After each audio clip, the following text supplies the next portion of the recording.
Welcome in, everybody. Good morning, good afternoon, good evening, whatever time you're listening to this. This is the brand new, actually, college basketball show here on the Real Spill Podcast Network. You have Matt Childress, and with me, I have Will Wigington. We're going to start off the show by kind of just introducing ourselves, letting you guys know anything about us, how everything, how's going, what's going on in our lives, where we're coming from this, what our goal is for this. To start off, like I said, my name is Matt Childress. I am a producer over at the Big X Sports Radio, 96.1 FM, 1450 AM. Got my start here in media back in college, kind of ran with it from there on, starting in radio the past couple of months, and really just been trying to jump on anything I can within, the sports media realm, just, trying to get my foot in any door possible. To move on from here, I'm going to go pass it on to my man, also the co-host of the show, Will Wigington. Will, what's going on? Not a whole lot. So I would say for me, I am a University of Louisville grad. I'm not in the sports industry necessarily. I go on the radio and stuff like that just for fun and because I'm lucky to have friends who can have me on the radio. But been a basketball fan literally my entire life. I'm a junkie for it. So although that's not my occupational field, I still love to talk ball. So that's what we're here to do. Try to be as unbiased as possible and give as many good takes as we can, even though a lot of them will probably suck. So That's just how it is. That's just give and takes in general within sports. It doesn't even have to be the media, but just in sports. I mean, I'm gonna say that with throughout this show, throughout the end of the season, you and I will probably be at about a 50% hit rate on whatever take we get, and that's probably a good number. That's probably being generous, yeah, especially with the way this college basketball season has gone already. I couldn't tell you who's going to be good next month. I couldn't tell you who's going to be bad next month. There has just been such disparity within the sport. I mean, for one, before we get into like the real nitty gritty of the stuff, have you seen this many blowouts this early in a college basketball season ever in your life? In terms of like top 25 teams and like genuine teams that the beginning of the season, we thought, gosh, these could be Final Four contenders. yeah. I mean, there have been a lot of teams that just got the doors blown off them, but I think that's also because I've never seen this many marquee matchups in the non-conference. So, I mean, there are too many games to name, but just in terms of blowouts, I mean, Michigan's 40 balling everybody, but they absolutely destroyed Gonzaga, who turned around and they're kicking everybody's ass. Um, Purdue suffered the largest home loss by a number one team in the country in college basketball history from Iowa State, who's clapping everybody. UConn, I mean, they're handing out ass whoopings. I think, let's see, North Carolina blasted Kansas really early in the year. It's had a lot of good games to this point, but a lot of just teams getting taken to the woodshed. And yeah, it's not like any of those teams are bad. Like I think the perfect example is Gonzaga. I think Michigan is just that good. So it's a crazy basketball season so far, and now that conference play is starting up, I think you're going to really figure out which teams are going to separate themselves in the top five of the country compared to teams that are on the fringe of the top 10 or just in it. Because I do think that there is going to be a tier one and then maybe a little bit of a dip before that or below that. I'm right there with you. I feel like we are really seeing, at least for the first time in the NIL/transfer portal era, that there is just a total separation between that top tier and that middle tier of these college basketball teams. You're really seeing where some schools, like you brought up Michigan already, are putting their assets, whether their resources, whether it's money, along with their coaching staff together, and just finding basically lightning in a bottle and just absolutely rolling over any competition they have.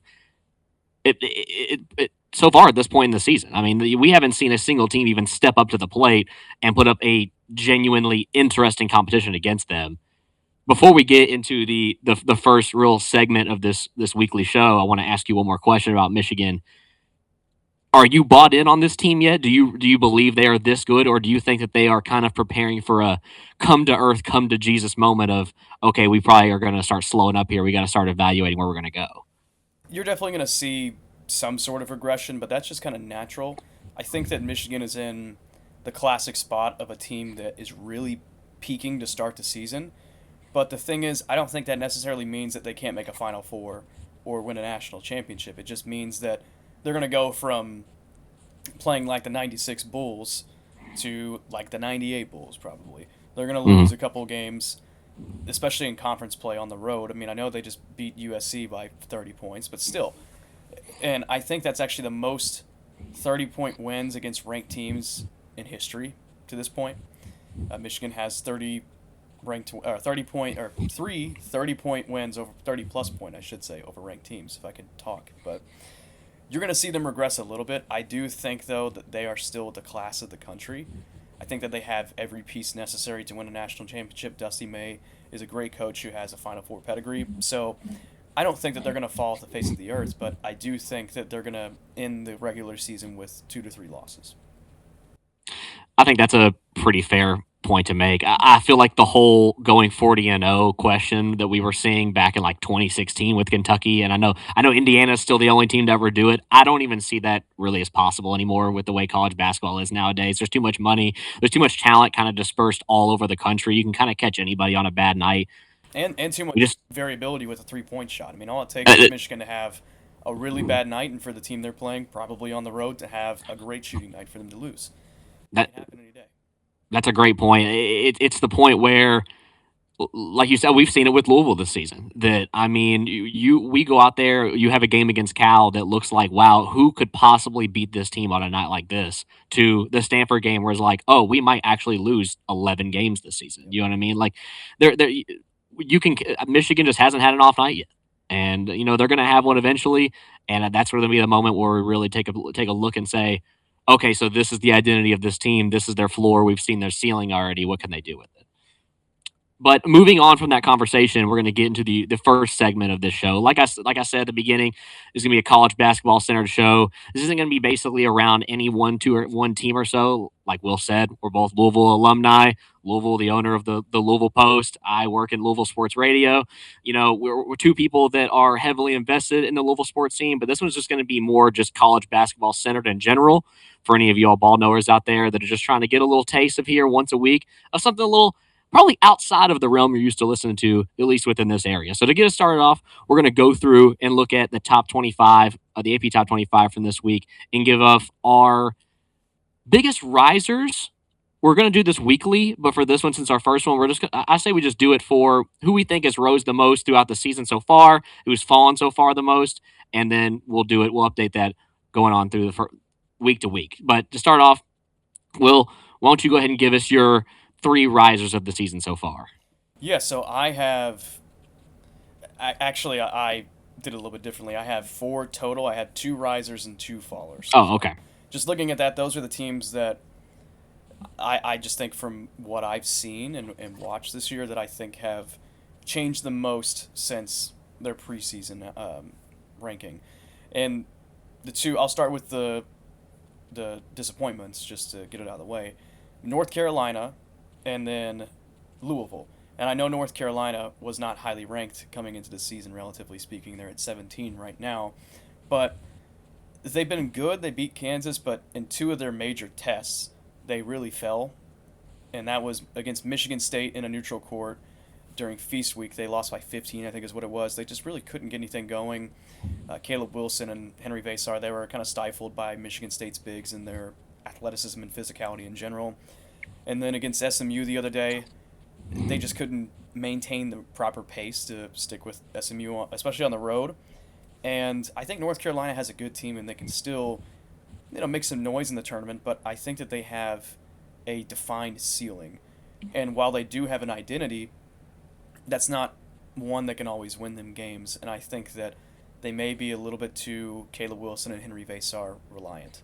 So the opposite of that actually is Louisville. Like I said, we're Louisville fans. They were picked 11th in the preseason, dropped to 20th today after a loss at Stanford. The past 4 games have not had Michael Brown, but the issue is not with the guards. The guards are actually the strength. They have one of the best backcourts in the country, but the post play is really lacking outside of Sananda Frew. When we're starting a small forward / shooting guard at power forward in Javon Hadley, and I'm curious to see how that plays out tomorrow against Duke, but they don't really have a lot of front court depth that can be relied upon. Ali Khalifa is a good passer, and that's about it. Kason Pryor just hasn't been able to play very much because of his injury that he's still rehabbing from. Kenai Roots has developed a little bit, but not as much as people hoped. So they're too reliant on their backcourt, and when their backcourt can't produce, they can't make threes, they can't get to the rim, they lose. And they lost big against Arkansas, Tennessee, and they had a really ugly loss against Stanford the other night. So while I do think that both North Carolina and Louisville can still have pretty successful seasons relative to their preseason ranking, I think to this point they are definitively the two biggest disappointments. Now, on the flip side, I see the two biggest risers as SMU and Georgia. So SMU, I think, is ranked 24th in the AP poll this week. They just beat North Carolina. They haven't made a ton of noise this season. They lost pretty handily on the road against Vanderbilt in the ACC SEC Challenge. So since that game, they kind of weren't getting any respect, but now they're starting to. And they returned a lot of their roster from last season. Obviously, they didn't make the tournament last season, but I do think that that roster continuity is helping them a lot. And they did add some talent. They have great scoring. They play with pace. They are kind of what Louisville should be in a sense, where they still play with pace. They shoot a lot of threes, but they have good post play that can keep teams honest. And on the other side, Georgia is pretty much Alabama under Nate Oates on steroids. I mean, they are playing with extreme pace. They're scoring 100 points, it feels like, almost every game. They just shoot the lights out. They don't play great defense, but they will outscore you. They are ranked 18th right now, and I'm pretty sure that they play Florida this week. I could be wrong, but they have some huge tests coming up in SEC play, so we're going to see how legit they are soon enough. But I do think that Mike White is really starting to gain some momentum in Georgia, and that they can possibly make a run this year. Who knows if they can get their defense in order. They do play. They do play Georgia tomorrow. They play them tomorrow at 7 p.m. So we will be. Louisville also plays at 7 p.m. So we'll be watching both of those games at that time. I'm right there with you on a lot of those lists. You actually named a couple of the people that I had on as well as honorable mentions. I thought about putting Georgia on there. I'm gonna start just with you. I'm gonna start with my followers first. My number one, I mean, I think it's easily Kentucky. I think Kentucky is the biggest faller in college basketball. Like, as much as I will put Louisville on there as well, I can't. I feel like I've had games where I feel like we're the best team in the world, and I've had games where I feel like we can't possibly beat any team with any strength at all. Like, we just don't even get in the gym. But Kentucky, I mean, in the offseason, Kentucky is the offseason basketball team of all time. I mean, all we ever, not even just here in the state, but throughout national media all over the place was, oh my gosh, Mark Pope is going to have the biggest roster continuity, the biggest paycheck to all these players. He's going to have the most resources of everybody.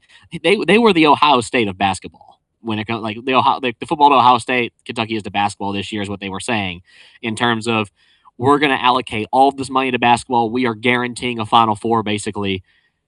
And my God, did this team fall flat? I mean, they look like the most average basketball team I've ever seen, if not worse than that. Your star player is looking like Jalen Lowe at this point, and that's never good. I mean, as Louisville fans, we've seen enough Jalen Lowe in our time to know that guy is not going to lead your team to the promised land.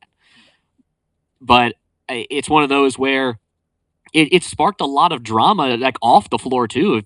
We already know how Kentucky fans are. You know, they lose in one season, they want their coach out, they want to completely restart. I completely understand, but Mark Pope really got these guys riled up and, got these guys to band together and say, guess what? The best shooter I've ever seen is Trent Noah. Trent Noah is the best shooter I've ever seen. What I call it, because my UK friends are always talking him up, especially last season. So now I call him the difference. So Trent Noah contributing 2 points per game to the national champions incoming Kentucky Wildcats. The Trent Noah boastering throughout the offseason was appalling to me. Wasn't it Mark Pope that said that he was shooting like 75% from three in all the practices and all the scrimmages they were having? And I was like, is he saying this because we're meant to believe that's how he's going to shoot in real life, or if that's even a lie or not? No, he was saying that because he knows he's not going to shoot in the game, so he can lie about it. Exactly. Well, it wouldn't be the first thing Mark Pope has lied about this entire season. That team is just not only just the play on the court. Like I said, the offseason stuff, when their NIL got released, they had $22 million and all this was going on. It basically just was. The joke was all other fan bases throughout college basketball now have a vendetta against Kentucky and Mark Pope because they're like, dude, if they're going to spend this much money, imagine what we're going to get for beating that basketball team. Imagine the recognition we're going to get from saying, hey, we only spent 14. and we beat the highest paid college basketball team in the history of the sport easily. And I mean, they've been getting beat easily. I mean, they're not even competing. The biggest one to me is still, I mean, Gonzaga blasting about 30, but we already knew Gonzaga was good. We didn't really know after the Michigan loss how good they were. The biggest one to me, and you kind of named the team already, is Michigan State. I mean, we didn't think at all this team had any shooting capability. We thought their offense was extremely stagnant. You thought it was another Tom Izzo team that, yeah, they're kind of built for March. They're kind of going to be shaky to start off, but when it gets to March, they're going to pick it up. They'll be a 5 or 6 seed and make a good run. That team's good. They're good. They had a slow start, and after the Kentucky game, they kind of just skyrocketed. They kind of just moved on, absolutely pushed them out the way. So Kentucky's my biggest faller at this moment. My second one is St. John's. St. John, I mean, it's Rick Pitino. We saw what he did with a completely glued together team last year, and you're like, okay, he's going to return guys, and he's going to be able to have his system in place. He's going to bring in more guys to fit that system. He's only going to get better. This team's going to be extremely physical. It's going to be extremely paint heavy. It's going to be extremely defensive. And then they also added shooters onto this roster because that was their big thing last year. Was like this team could not shoot. All you had to do was hit 5 or 6 threes in one game, and now you're pushing St. John's to the brink. That team has not been able to do any of that. I mean, they look completely discombobulated. They do not look like St. John's of late. I don't know. They're gonna make the tournament. They're gonna be fine. They're gonna be good. They're definitely not a Final Four contender like a lot of people had projected them to be. But they just look. They look like they lack inspiration when I watch them play. They look like it doesn't look like a Rick Pitino basketball team. And like to me, this is the first instance of like the NIL transfer portal stuff kind of catching up with an older coach like Rick Pitino. Like, you kind of have to adapt your game plan. And it seems like as much as he wants to stick to that 95% defensive play and then just nitty gritty basketball in the paint, I mean, if you're going up against a team that shoots 17, 20, makes 15 threes a game, you're just not going to win. And against a bunch of those competition this year, they just haven't looked that great. But those are my fallers this season. We actually share one of our risers, and that's SMU. This team they look really good. Am I going to sit here and tell you that I think that they're a dark horse to win the national championship? No. But, I mean, we've seen them play in the ACC multiple times now. We got them at home this year, thankfully, because if we would have played this team away this year, I wouldn't be too confident. I think we actually play them home and home. Oh, it's a home and home? I'm going to double check real quick. Did we play them twice last season? No, but I think now with the change to the ACC schedule, I think we play because we're their rival. So yes, that would make sense. I'll double check. You're right. You're right. I think you are right on that. That makes sense. Play them at home on Saturday, the 31st of this month, and then return on February 17th. Okay, yeah, that does. I do remember them talking about that. Thank you for correcting me there. But this team, I mean, the one big thing for this team this season has been Boopie Miller. I mean, this dude, we already knew he was good last season, and the fact that they were able to retain them, you've already seen that in college football at least, SMU has basically been kind of the lower tier Power 4 team that is investing heavy resources into their athletics, which has been one of the most surprising factors in college sports, and now they're also doing it with basketball. So retaining Boopie Miller was a big deal. But not only him, but you bring in Jerron Pierre-Jordan, who has just been a secondary to him, that they're looking like one of the higher tier backcourts in college basketball at this moment. I mean, these dudes can score the hell out of the ball. They play super aggressive. They play super fast. And it's basically, it's really similar to Louisville's backcourt. It's a team where if you let one guy get going, you can't just key on one guy. They all can get going. So like, it's not one of those where I'll use Duke, for example, with Cameron Boozer. Cameron Boozer does if you look at the scoring disparity, he does 65% of the work for that team in Duke. Like their backcourt's been kind of lackluster. Their interior game has been okay. Cam Boozer's done a lot of the offensive play in that game. Against teams like that, you just kind of let their best player play and you cut out their supporting cast. That's what you do. We'll give Cam Boozer 27, but we're not going to get Dame Sarr more than 5. We're not going to give Isaiah, we're not going to give him more than 8. That's what you do to be those teams. This is a team that's a struggle to do because they have so many people on that supporting cast. It's not just Boopie Miller anymore. They're going to be a hefty. They're going to be a hefty team to beat in this year. So the fact that we have to go away to them again, that you just reminded me of that, kind of scary. That's going to be a game that'll be on the list that I'm going to look forward to. Definitely, both of them, really. my final riser is going to be. I was kind of back and forth on this one. I thought about doing Arizona, but they started at 13.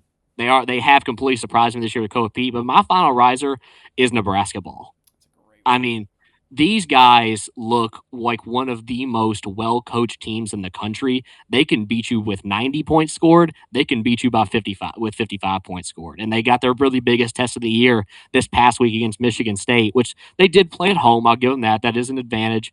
But I mean, my gosh, that is looking like one of the toughest venues to play in college basketball the past couple of seasons. They haven't been incredible, but they've made the tournament consistently. They've been pretty good. And this team, I mean, they're 14-0. I think this is their best start in school history so far. Mhm. They look. It's a team of guys that I'm like. When I started watching in the middle of the season, I was like, I don't know who most of these guys are. And it's one of those. It's a really well-rounded team. It's a well-coached team. They can beat you at all three levels. They can shoot the ball really well. They're really physical on defense. And like I said, they can just win in a multitude of ways. And for those teams that go deep in March, that's what you need. Because there's like when you get to play in those big top 25 matchups, you're not scoring 95 points anymore. That's not happening. You're going to have to win with 60. You're going to have to win with 55. You're going to have to win with 70. It's going to be tough. And Nebraska has definitely been one of the teams that have at least surprised me the most this coming season. Yeah, and the thing with Nebraska too is that they play a no middle defense that Scott Drew utilized or does utilize at Baylor, or Jerome Tang really created that for him. But still, that no middle defense that they implement to a T, and like you said, in a team fashion, they are very connected. So that's going to allow them to stay in games regardless of whether or not their offense is on fire or not. So I think that's a great pick, and them beating Michigan State, I think they beat Illinois as well. They have proven themselves to be a legit threat in the Big Ten because for most of the season to this point, people were just saying, yeah, I mean, but who would they beat? And now they have two, resume boosting wins right there to hang their hat on. So they're looking right now at being a top four seed at this pace. So I think it's a great pick, and I can't wait to watch them moving forward. So with that, do you want to get into the top five games of the week for each of us? Yeah, for sure. So this is gonna be the next thing we're gonna do week to week. Will and I are gonna go through the slate for that possible week, starting on Monday all the way to Saturday. We're gonna pick the ones that we're either most interested for, maybe least interested for. Some of us, like to get those nitty gritty grind out games when the slate is a little weak. But I'll let you go ahead and start off. Why don't you go ahead and give me your five? Which ones are you really pointing out that maybe the listeners or the viewers out there, if they're not tuned into right now, but they definitely should be. Yeah, so we actually have a great slate this week, and most of it's tomorrow. So, Yeah, Tuesday is hefty. yes, big time. So, I'll start with my fifth game and then go to my most anticipated matchup. So, at five, I have Georgia against Florida. So, the reason why this one's on here is because Georgia, like I said, has been playing really well this season so far. They haven't been tested that much, but everybody that they played that does have a pulse, they've handled. They only beat Auburn by four the other day, but still, I think that playing at Florida, especially against a team that just won the national championship and is 9-5 and is desperate for a marquee win, that's going to be a really tough game for Georgia to take care of business in. So I think that's one that maybe isn't a super high ceiling game relative to other games this week, but one that I'm super interested in watching just for the purposes of the rest of this season in terms of the outlook for these two teams. So, number four, I have SMU at Duke later this week. So Duke is going to be on here twice, actually. Spoiler alert. And Figured as much. yeah, so SMU is going to have to play in Cameron Indoor. I think this is really going to be where we find out how legit they can be. I'm not expecting them to beat Duke, but if they can just hang tight with them and prove themselves, then I think that SMU is going to be right in the mix for winning an ACC regular season championship and postseason championship. At number three, I have Texas Tech against Houston. So Houston just played a tough game, a really tough game at Cincinnati the other day. Texas Tech has been a little bit disappointing this season, gotten blown out a couple times. They just look very JT Toppin and I believe his name is Christian Anderson reliant. They don't have a lot of talent around those guys that can really elevate their games. They don't have a Darian Williams with them this season either. So they're trying to figure themselves out, and they have a huge opportunity to open up Big 12 play against Houston this week, who, they've been a little shaky, but I think they're starting to right themselves as well. So I think it's going to be an underrated game. At number two, I have Duke at Louisville tomorrow night. I think that even without Michael Brown, this is going to be a huge game, especially for Louisville, because they need to get right after Stanford and also just keep their resume afloat to make sure that they can be a top 4 seed, while Duke is trying just to put another egg in their basket for getting themselves a 1 seed once again. So I think it's going to be a fascinating game. The crowd, obviously, tomorrow night is going to be great. It's 7 o'clock game, high stakes, so look out for that one. But the first game that I have on this is actually Alabama versus Vanderbilt. So I think that game is going to be the shootout of all shootouts. I think this is similar styles playing against one another. If you like watching good basketball, watch that game. You're going to be absolutely fascinated. Mark Byington has it rolling at Vandy. Their sports department or athletic department in general has really risen these past couple of years. Byington got them to the tournament last season. Now they're an absolute buzzsaw. So that also Mark Byington is the coach who was at James Madison when they were a 5 seed in the tournament and beat Wisconsin and Chucky Hepburn by 40 with Terrence Edwards. So look out for them. If they win that game, they're probably going to be considered to be the class of the SEC. So that's going to be a fascinating game. And that's all 5 I have for this week. Those are, I mean, really good 5. Like you said, there is an incredible slate this week, and I mean, a lot of those are just on Tuesday and Wednesday. Yeah. I mean, I like think we're not. the Saturday game I picked is SMU Duke. I Yeah, could be wrong and in that, but I think that's what it is.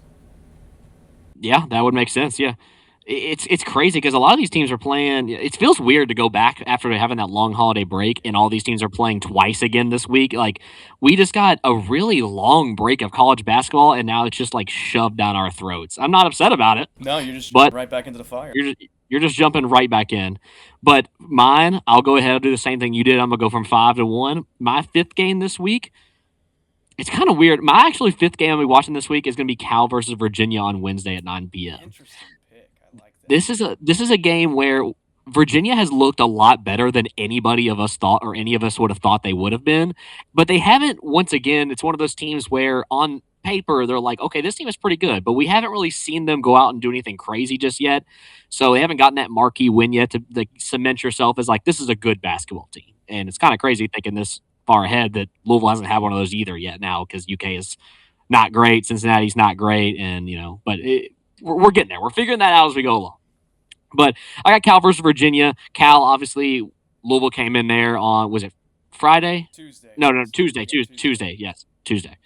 Absolutely just foot on the gas. Pat Kelsey, no breaks. Just put the hammer on him. Played, like I said earlier, is about as good of a basketball game as you could have played on the defensive end, on the offensive end. Shot the lights out. Did everything that you wanted a Pat Kelsey team to do. And then we're going to be playing Virginia here in the next 3 or 4 games. So I want to see how how Virginia can stack up against a team that Louisville kind of handled pretty well in a not a hostile environment, but it is a West Coast, Yeah. is a true road game all the way on the West Coast. So I want to see what they can do. I think that game is at Virginia though, so I think that is a difference. We play them at home first. We play Boston College next, Yes, play Boston College next. and then Virginia next Tuesday at home. I was going to say I was looking at the schedule. Okay, It's, I can't remember. and then play at Pitt after that. Is that Cal Virginia game at Virginia? I think Let me take a look. it looks like it's at Virginia. Okay, that's why I'm. That's correct. They play Cal Yes, that- at home and then Stanford, then they travel to Louisville. Okay, yeah. So I think that'll be a fun game to watch. I think Cal still is a decent basketball team. We're seeing that the ACC this year is already looking better than it did last year, and I think that if you're just a basketball fan in general, you just kind of need to forget what happened last year and kind of get your biases aside. Understand that a lot of these teams have better coaching now. They have better collectives. They have better players within this conference. It's going to be a little bit dirtier than it was last year. I think Cal can still be a good team. I think Virginia is still going to be a good team. So I think it'll be a fun game to watch. My fourth game this week, I'm going to do UCF versus Oklahoma State. I was thinking about that one. I like that. UCF, just like SMU, a team that just broke into the top 25 this week, just got a really big win against, it was Kansas, right? I'm not. Yeah, they won by Yeah. 11 or 9, something like that. Yeah. This is also a game that, Darren Peterson came in, scored 26 points, and then just said, I don't want to play anymore. I'm out. So I don't really know what's going on with him, but, this is also one where UCF in that game looked really good. Throughout the entirety of the game, they looked really balanced. They looked like they had a true identity, and they stuck to it, and they kind of just made Kansas uncomfortable, which is kind of interesting to me because Kansas is a team that on the road this season has looked like a really good basketball team. They looked really confident. They've looked really level-headed. They haven't gotten ahead of themselves. They haven't looked nervous in this season just yet, no matter what, whether wins or losses. But UCF made them feel real uncomfortable in that game. So I want to see. This is another one, just like the Cal game and the Virginia game, where I want to test them. I want to see if, OK State is not a great basketball team, but they're still decent. They're still decent. I want to see if UCF is putting these kind of numbers up night in and night out to kind of see where, kind of get another better gauge of where they're at. My third game, and it's one you've listed already, is going to be Duke versus Louisville. It upsets me to think that as a Louisville fan, that's my third favorite game to watch this week. But with the Michael Brown news this week, it's kind of gotten a sour taste in my mouth. I was on full on, okay, he's coming back.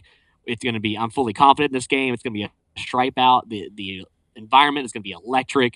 After the unfortunate defeat we took at home to them last year, which we led pretty big going into halftime and kind of let it slip away, kind of got tired legs in there with the injury issues. I felt like this year is going to be our bounce back year, and I still think that Louisville can win this game. But I mean, it's going to be a battle of guard play versus inside play. It's going to be very similar to like the UK U of L basketball game, where it's just going to be which identity is going to mask the other, which identity is going to cast a shadow over the other, and it seemed like Duke's identity right now is Cameron Boozer. And it's going to be an interesting matchup because just on Saturday, you have the issues with Ibuka Okoye, where their main guy, you just kind of let him go off. And like I said earlier, you don't stop the supporting cast either. You kind of were like surprised that a player on Stanford was able to get at you that much, and you had to focus your defense on that. So to me, it's going to be interesting to watch how Louisville adjusts to going up once again, another star player who is going to get a hefty amount of the touches on the offensive end. And do you fully commit to him? Do you fully commit to the supporting cast? I want to see the adjustments Pat Kelsey makes going into that game because, I mean, if you were in dire need of a signature win, Pat Kelsey is definitely a coach in college basketball that needs one at this significant moment. Going to number two, actually my last two you've already named. My number two is Houston versus Texas. Texas is very interesting to me. I feel like Texas every single year is kind of listed a lot higher than anybody would expect, and then they kind of always come down to earth. But Houston, this game's interesting to me because they haven't looked like the Houston of past years. They're still really good. And I still think that they can make a deep run in March, but they haven't had that Kelvin Sampson-esque aspect of this season that we're so used to feeling. They feel like they don't have their true identity just yet. And we're not even halfway through the season yet, so maybe they could develop that a little more. But just like the Cal game, just like the UCF game, this is going to be my Houston. I want to see if this is just what we have, or if they can kind of take advantage of Texas being an okay basketball team, not too bad, not too great, and just kind of put their foot on the gas and kind of run away with this and cement themselves as we're Houston of old, we're still Houston of today. We had a rough start to the season, but we're back. My final one, you've already said, is Bama versus Vanderbilt. This is the basketball knowledge eggheads basketball game of the week. I mean, if you already said it, if you just like good basketball, this is going to be fun. You got Nate Oates, a dude who's still, it's kind of weird to say Nate Oates is still kind of up and coming because he hasn't gotten the big one yet. He's had a great tenure at Alabama already. These dudes shoot the piss out of it. I mean, if you think teams like Louisville shoot a lot, my God, if you haven't watched an Alabama basketball game yet, these dudes pull up in transition with 5 dudes, 5-on-1. They pull up in transition 1-on-5. They do not care. They will pass out of the most obvious 2-point attempts that you could possibly get for an open shot, and that's just because that's how confident they are. It really reminds me of what Louisville wanted to be last season. Remember at the beginning of the season, we had all the issues of, well, we're passing out of these 2s for Rain Smith 3s, and they're not even that great of looks, and then we're getting caught, we're getting trapped. They do the exact same thing, but they're open looks. Yep. Their whole team can score. It's not an issue of, well, the other team knows this guy's going to be the shooter. They already know that this guy's going to be the one, the ball handler. They're going to get the ball in the paint to this guy. Everybody at all levels of the floor can score, not only from inside, but they are all 3-level scorers. So it's another one of those basketball teams that some people don't love too much because, when they're on an off night, they're in an off night. But in probably one of their worst games of the season, they still push Purdue to the brink. I mean, that's a great basketball game where they had to really grit and grind it out. But then you see a game this week against Kentucky where, I mean, these guys, you saw how lethal it can be, They where they just shelled them. there's just no competition. It's one of those where we've all played. If anybody has played sports in our life, we've all had those moments where you go up against a team where you feel like you have a good chance against, and somebody on the other team is just having their night. Like no matter what you do, they're just lighting you up. And Alabama has the chance to do that literally at all five positions, and that's what they did. So we've already kind of seen what their ceiling can be this season, and that is a Final Four team. It's kind of crazy to say that because I think if at the beginning of the season, I thought that this might have been one of NATO's kind of weaker teams he's had. But as the season's progressed, I feel like they've gotten more confident. They've kind of fleshed out some of their early season issues, and they've only gotten better. But at the same time, we already touched on it. Vanderbilt, I mean, I don't even know what to think about this basketball team just yet. I want to sit here and tell you that I think that they are definitely going to something like the Elite Eight, but like at the same time, I'm just so surprised. Like we were surprised last year of Vanderbilt football being so good. Now we're surprised at Vanderbilt basketball Yeah. being so good. I it's funny because throughout at least in our lifetime, I can't speak on before that, but Vanderbilt's been a baseball school. They've always been, the premier college baseball school in the country. And you know that Vanderbilt, being a very private university down in Nashville, has a lot of money and is a very education driven university. It's kind of a weird thing to say. They're all education driven, but I think we all understand what I mean by that was kind of their primary source of their income was how expensive their education was and their premier opportunities you get from their education.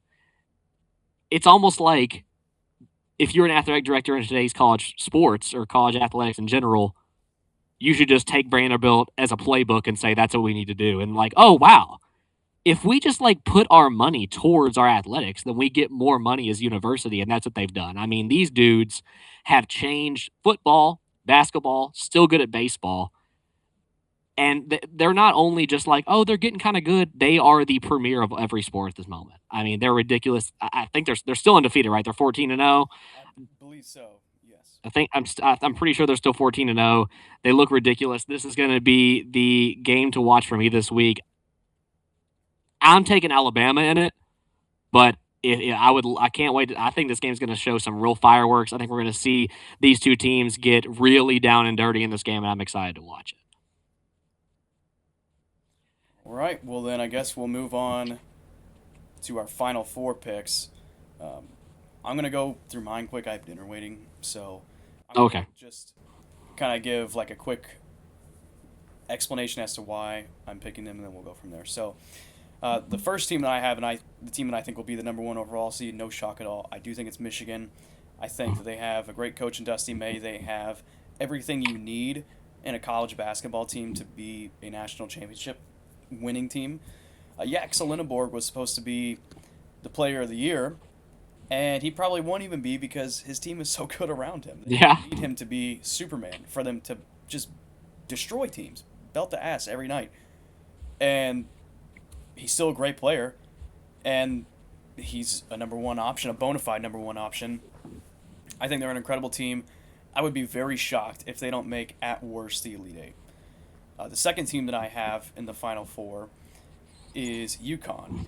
So UConn obviously won back-to-back national championships. They lost in the second round to the eventual national championship Florida, or national champion Florida, as an eight. They were an 8 seed, lost to Florida, who was a 1. In a close game, it was a back-and-forth battle. And they had an off year, but now they're back. They have retained talent from last season, a great recruiting class. And Dan Hurley he recruits to the exact need of his team. And he also runs so many goddamn sets that it just makes teams tired. And he's a mastermind of a coach, and he's absolutely insane, but in the best ways possible to be a successful head basketball coach. So UConn is there. Another team that I'm actually always low on and never really give their props, and now I'm actually going to give props to, is Gonzaga. I always think they're overrated. Really? I never think that they have the goods. I'm always a Gonzaga, not a hater, but just a non-believer. And now I think that their big men are so well established that I just don't know if there's anybody in the country outside of teams like maybe Michigan, maybe UConn and Arizona. There are very few teams that can really pound for pound match up with Gonzaga. I think they have the requisite shooting outside of that. Mark Few is one of the best coaches in the country. I think that they'll get a favorable region just because there are so many talented teams that are going to be competing for one seeds that Gonzaga will probably be in the weakest region of the tournament. So I think that that will allow them to make the Final Four. Then the last team that I have in sleeper, I mean, I do think there will be a Cinderella this year, but I'm not going to pull one out of my ass. I will say that the team that will be a non 1 or 2 seed that will make the Final Four, in my opinion, is Vanderbilt. I think they'll end up being somewhere in the 3 to 5 line, probably on the higher end of that, but that's just my projection. I think Mark Byington's a great coach. He just hasn't had the opportunity to really make a run. And now he has the roster talent and the ability just for him to coach how he sees fit and to put his roster and players in places for them to succeed and for them to do the opposite for him, for them to execute his demands. I do think that Vanderbilt obviously will have a tough schedule in the SEC, but I do think they're going to finish in the top 3. And I think they're just too damn good of an offensive team to really be left out of the Final Four. They're 6th in KenPom. People really underrate them. I mean, they have a good defense. Obviously, they're not, top 5 good, but their offense is so good that just for them to have a good defense is more than enough. So I think they're going to be my sleeper. I mean, those were really good picks. I was actually afraid that before you gave the last two that we were just going to have the exact same list, and I was going to be like, well, whatever that guy just said, Because going through mine, like you said, we'll do this pretty quick and get out of here. We kind of went a lot longer than I thought we were going to. It's all good. It's the fun of it. But I'm going to start off. The easy one is Michigan. I mean, this team, I can sit here and tell you that they're going to fall flat at some point, or I can tell you that they're going to do this. They're going to tell you that, they've flown too high to be realistic. But at the same, if we're taking the knowledge we have at this moment, there is not a team right now today in college basketball that can compete with Michigan. They just cannot. They've shown, like you said, anybody can be any team at any night. Nebraska just won, if you want to know. They're 15-0 now. So look at that, yeah. Congrats to Nebraska ball.